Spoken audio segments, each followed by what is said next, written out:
Create చేయబోతుందా? ఉన్నట్టుండి ఇండియాకే, అందులోనూ హైదరాబాద్కే ఎందుకు వస్తున్నట్టు? సో ఫాక్స్కాన్ ఓ 200 ఎకరాల్లో ఏర్పాటవుతున్న ఓ సాధారణ కంపెనీ కాదు, అదొక వ్యవస్థ. ఒక్క విషయం వింటే వావ్ అంటారు. వియత్నాంలో శాంసంగ్ విడిభాగాలను ఫాక్స్కాన్ కంపెనీనే తయారు చేస్తోంది. కేవలం ఈ శాంసంగ్ కంపెనీ వ్యవహారాలను పరిశీలించేందుకు వియత్నాంలో ఒక మంత్రిని నియమించారు. జస్ట్ థింక్, ఫాక్స్కాన్ కి ఎంత ప్రయారిటీ ఇస్తున్నారు.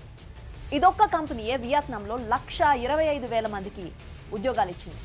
దానివల్ల కొన్ని లక్షల మంది ఉపాధి పొందుతున్నారు. ఒక రకంగా అక్కడ పెద్ద సిటీనే ఏర్పడింది. ప్రస్తుతం వియత్నాం జీడిపిని సైతం ఫాక్స్కాన్ డిసైడ్ చేస్తోంది.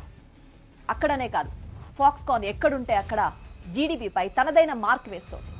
రేపొద్దున తెలంగాణ జీడిపి ఏంటి, ఇండియా జీడిపి గ్రోత్ రేట్ కు కూడా కారణం కాబోతోంది ఈ ఫాక్స్కాన్. సో ఇంతకీ ఏంటి ఫాక్స్కాన్? ఏం తయారు చేస్తుంది? It's a multinational electronics contract